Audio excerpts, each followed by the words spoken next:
बिस्मिल्लाहिर्रहमानिर्रहीम। तमाम स्टूडेंट्स को ऑनलाइन लेक्चर और क्लासेस में वेलकम। इकोनॉमिक्स ऑफ पाकिस्तान के स्टूडेंट्स, तमाम बच्चे कैसे हैं? ठीक हैं। उम्मीद करता हूँ सब बच्चे अपने अपने घरों में अच्छी और सेहतमंद ज़िंदगी गुजार रहे हैं और गवर्नमेंट की policy stay safe, stay home, stay safe को फॉलो कर रहे हैं। बच्चों, मैं आपको जो डिफरेंट वीडियोस भेज रहा हूँ, उम्मीद कर रहा हूँ कि आप उन लेक्चर्स को सुनकर अपनी ज़्यादा से ज़्यादा नॉलेज गेन कर रहे हैं और इसके साथ साथ आपके जो एग्जाम्स की तैयारी है वो भी बेहतरीन हो रही है। अगर आपको इन टॉपिक्स में कोई प्रॉब्लम आए तो मैंने कुछ लिंक्स भी शेयर किए हैं, आपको स्लाइड्स भी शेयर किए हैं, हम जूम पर भी हैं, गूगल क्लासरूम में भी एडिट हैं। अगर आपको कहीं कोई भी प्रॉब्लम है तो आप मुझे कांटेक्ट कर सकते हैं और उस पर्टिकुलर टॉपिक से रिगार्डिंग मुझसे क्वेश्चन कर सकते हैं। इंशाल्लाह आई विल एक्सप्लेन देम। आज का हमारा जो टॉपिक है बच्चों, very important topic regarding exams, regarding general knowledge. आज का जो हम टॉपिक डिस्कस कर रहे हैं वो है economic planning. Economic planning in Pakistan, economic planning all over the world. What are the objectives of economic planning and what are the types of economic planning and justification of economic planning. तो ये वो तमाम तरह की जो different knowledge है जो आज के लेक्चर में आपको मिलेंगे। तो बच्चों, ये नॉलेज सिर्फ और सिर्फ आपके जो है वो सब्जेक्ट से रिलेटेड नहीं है। Economics of Pakistan is actually economics of Pakistan. It will make you understandable the actual happening in the country. तो ये वो तमाम चीजें हैं जो बच्चों आप लोग इंटरेस्ट के साथ सुना करें और इसमें मजीद मुख्तलिफ द इकोनॉमिस्ट और इसी तरह गूगल स्कॉलर्स और इस तरह मुख्तलिफ साइट्स हैं जहां से आप और इकोनॉमिक्स का डेटा कलेक्ट कर सकते हैं। तो बच्चों, हम इस टॉपिक को स्टार्ट करते हैं। इकोनॉमिक डेवलपमेंट में जो हमारा है इकोनॉमिक प्लानिंग का, उसमें हम देखते हैं, सबसे पहले हम देखते हैं मीनिंग ऑफ इकोनॉमिक प्लानिंग। तो बच्चों, जब हम बात करते हैं इकोनॉमिक प्लानिंग की कि what is the meaning of economic planning और how economist has defined the economic planning, we shall discuss any of one of the definition. That is सबसे इंपॉर्टेंट पढ़ते हैं प्लानिंग कमीशन ऑफ पाकिस्तान की।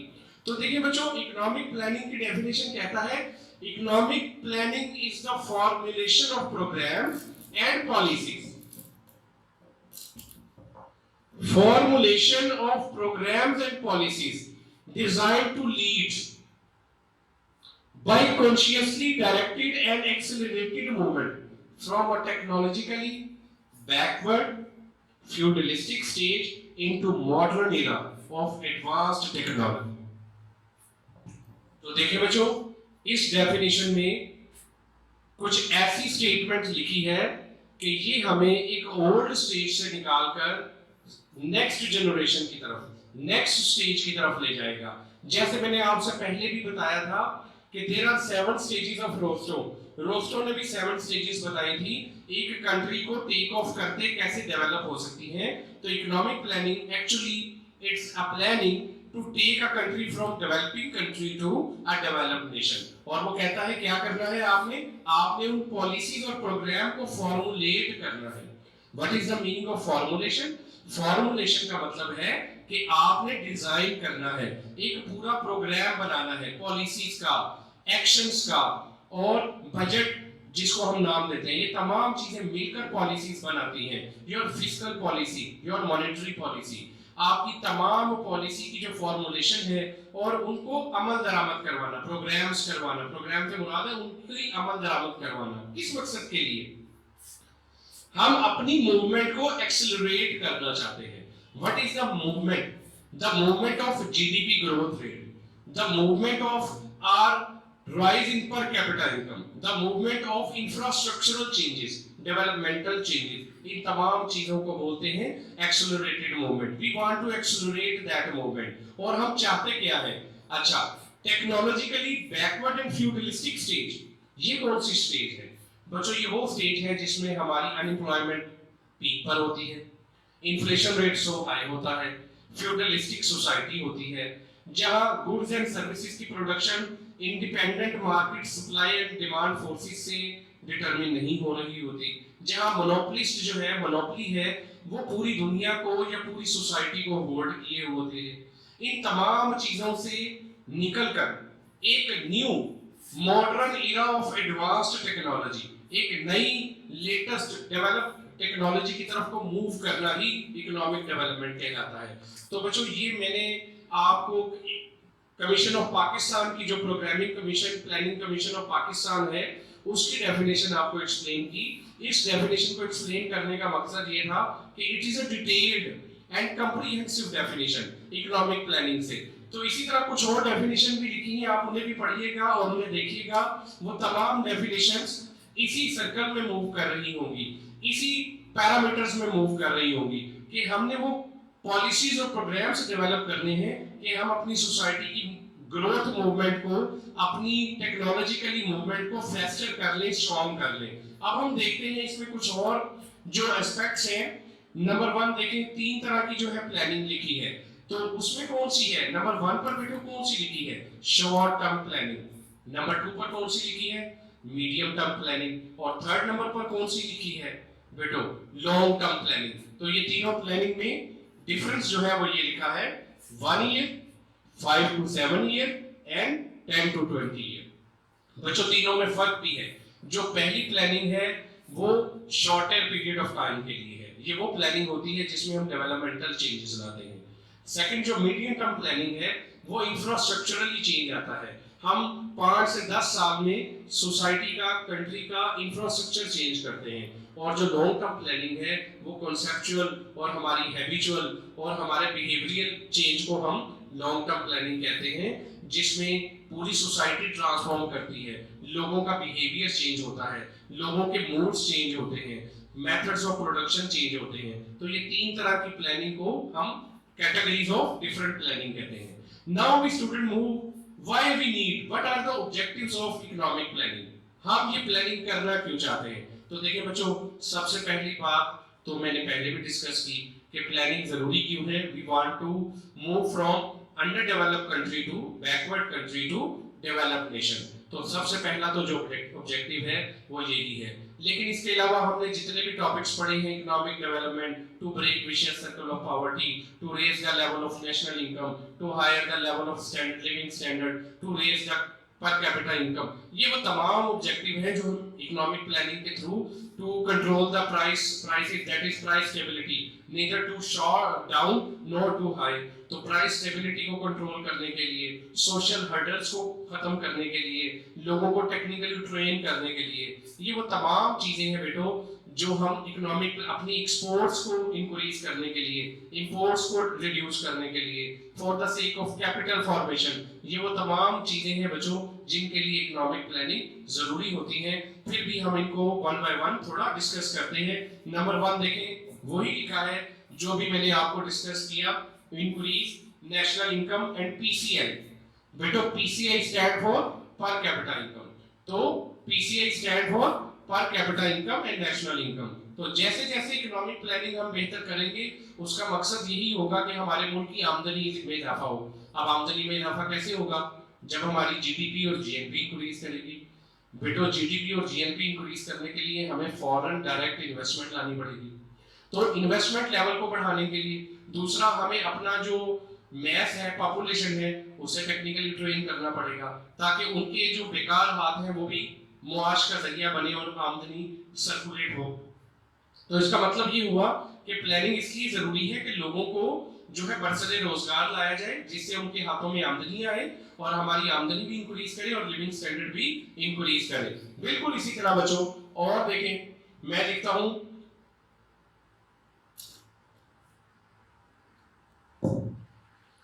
Second देखते हैं। देखो बच्चों, उसमें आ जाती है employment level.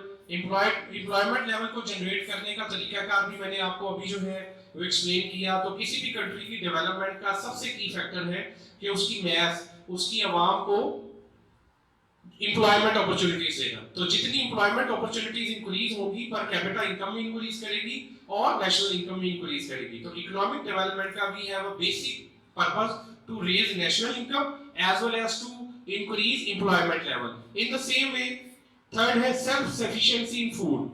You people know that being an agrarian country, 47% of the population is directly or indirectly attached with agriculture sector. तो हमें इस काबिल भी होना है हमारी प्लानिंग जिसमें ग्रीन रेवोल्यूशन जैसी पहले से कई मंसूबे, 5 साला मंसूबा, 10 साला मंसूबा चलाया गया, ग्रीन रेवोल्यूशन किया गया।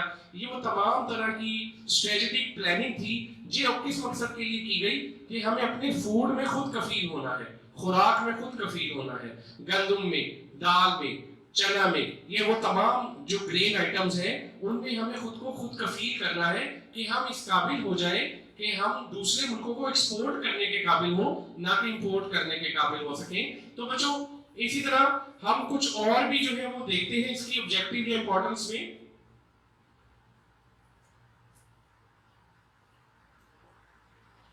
फिर आता है reducing regional and economic disparities, बहुत इंपॉर्टेंट टॉपिक है बच्चों। कहता है रीजनल एंड इकोनॉमिक डिस्पैरिटीज, सबसे जो बड़ा प्रॉब्लम है एलडीसीज कंपनी में, एलडीसीज कंट्री में, लेस डेवलप्ड कंट्रीज में, वहां रीजनल डिस्पैरिटी बहुत है। एक तरफ अर्बन सिटीज है जहां दुनिया की तमाम आसाइशें मौजूद हैं, एक तरफ रूरल सेक्टर है जहां लोगों के पास खाने के लिए, पहनने के लिए रोजगार के मौके नहीं है। तो इस डिस्पैरिटी, इस फर्क को खत्म करने के लिए इकोनॉमिक प्लानिंग जरूरी है। बिल्कुल ऐसे ही to overcome balance of payment difficulties, BOP stand for balance of payment. इसकी डिफिकल्टीज क्या है? We have higher level of imports and lower level of exports. हमारी ऑटोमेटिकली एक्सपोर्ट्स कम है और हमारी जो पेमेंट्स है इंपोर्ट्स की वो ज्यादा है। तो इस चीज को खत्म करने के लिए we need to have an economic planning. हमें इकोनॉमिक प्लानिंग की जरूरत है कि हम कुछ ऐसे मेथोडोलॉजी करें कि हमारे मुल्क में कैपिटल फॉर्मेशन हो, हम अपने मुल्क में उन चीजों, गुड्स एंड सर्विसेज को बनाने के लिए इंफ्रास्ट्रक्चर लगाएं। 3 तरह के टाइम पीरियड बताया ना मैंने बेटो, 1 year, 5 to 7 year and 10 year and above. तो उनमें से कौन सी प्लानिंग जो है मिड टर्म प्लानिंग लें या हम लॉन्ग टर्म प्लानिंग लें, और आने वाले वक्तों में जो चीजें हम दूसरे मुल्कों से बेटो इंपोर्ट कर रहे हैं हम इस काबिल हो जाएं कि वो दूसरे मुल्कों को एक्सपोर्ट करने के काबिल बने। That is why we need an economic planning. इसी तरह इंक्रीज इन सेविंग, बच्चों किसी भी कंट्री में सेविंग्स जो है वो इन्वेस्टमेंट के इक्वल होती है। जितनी सेविंग्स बढ़ेंगी उतनी ही इन्वेस्टमेंट बढ़ेगी। तो बच्चों सेविंग्स का रेशो बढ़ाने के लिए सबसे पहले इनकम जो कैपेबिलिटी है लोगों की वो बढ़ाने की जरूरत है, आमदनियां बढ़ाने की जरूरत है। तो आमदनियां बढ़ेंगी तो सेविंग्स बढ़ेगी, सेविंग्स बढ़ेगी तो इन्वेस्टमेंट बढ़ेगी, इन्वेस्टमेंट बढ़ेगी तो गुड्स एंड सर्विसेज की मिकदार बढ़ेगी, लोगों को एम्प्लॉयमेंट अपॉर्चुनिटीज मिलेंगी, पर कैपिटा इनकम बढ़ेगी और नेशनल इनकम इंक्रीज करेगा। तो ये तमाम जो चेन है इसको अचीव करने के लिए किसी भी कंट्री में इकोनॉमिक प्लानिंग की जरूरत होती है।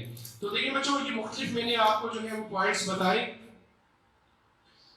इसी तरह नंबर 7 और 8 पर लिखता हूं long term economic growth. We have already discussed economic development and economic growth. हमने देखा था कि एक कंप्लीट लॉन्ग टर्म जो चेंजिंग है बिहेवियरल इंफ्रास्ट्रक्चर उसे हमने इकोनॉमिक डेवलपमेंट का नाम दिया था। तो इकोनॉमिक ग्रोथ में भी हमने डिस्कस किया था कि लॉन्ग पीरियड में गुड्स एंड सर्विसेज की सप्लाई को बढ़ाना। तो बच्चों देखें अगर आप एक लॉन्ग टर्म के लिए अपनी इकोनॉमिक ग्रोथ चाहते हैं और फास्टर ग्रोथ चाहते हैं, हायर रेट चाहते हैं, तो उसके लिए ऑफ कोर्स किसी भी कंट्री को इकोनॉमिक ग्रोथ के लिए इकोनॉमिक प्लानिंग का करना बहुत जरूरी है। Redressing balancing in the economy, बच्चों बहुत इंपॉर्टेंट टॉपिक है। Redressing balancing in the economy means economic planning का सबसे बड़ा ऑब्जेक्टिव यही है कि ग्रोथ किसी एक मखसूस सेक्टर में ना हो, सिर्फ एग्रीकल्चर सेक्टर में ना हो या सिर्फ एजुकेशन के सेक्टर में ना हो, but redressing the balancing in all the side, all the growth sectors. तमाम सेक्टर्स में ग्रोथ रेट स्लोअर फास्टर तो हो लेकिन तमाम सेक्टर में उस ग्रोथ का इफेक्ट हो, तमाम सेक्टर में ग्रोथ इंक्रीज कर रही हो, तमाम सेक्टर में ग्रोथ टेक प्लेस कर रही हो। इसे हम कहते हैं redressing balancing in the economy.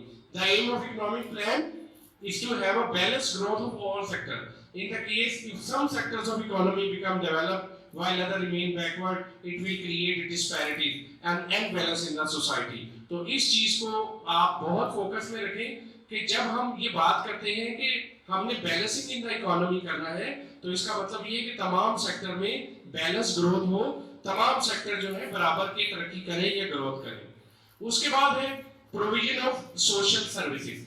बच्चों जब बात आती है प्रोविजन ऑफ सोशल सर्विसेज की तो इसमें भी मैंने आप बच्चों को बहुत सारी बातें पहले भी डिस्कस की थी कि सोशल सर्विसेज से मुराद है हेल्थ सर्विस, इंफ्रास्ट्रक्चर की सर्विस, रोड, रेल, हॉस्पिटल और कम्युनिकेशन, ट्रांसपोर्टेशन, इन तमाम चीजों में जो ग्रोथ है इसको टेक प्लेस करने के लिए भी इकोनॉमिक प्लानिंग की जरूरत है। तो वो मैंने लिखा।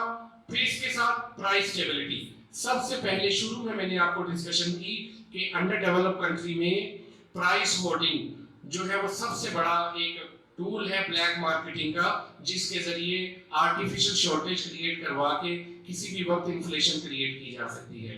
तो बच्चों, प्राइस स्टेबिलिटी सबसे ज्यादा इंपॉर्टेंट फैक्टर है इकोनॉमिक प्लानिंग का, कि इकोनॉमिक प्लानिंग का सबसे बड़ा मकसद ये है कुछ ऐसी पॉलिसी से अडॉप्ट की जाए कि किसी भी वक्त आमदनी में कीमतों में जो इजाफा है उसे किसी भी सूरत में जो है वो कबूल ना किया जाए, बल्कि वो वक्त के साथ साथ production of goods and services को इंक्रीज कर सके, जिससे स्टेबिलिटी का प्राइसेस रहे।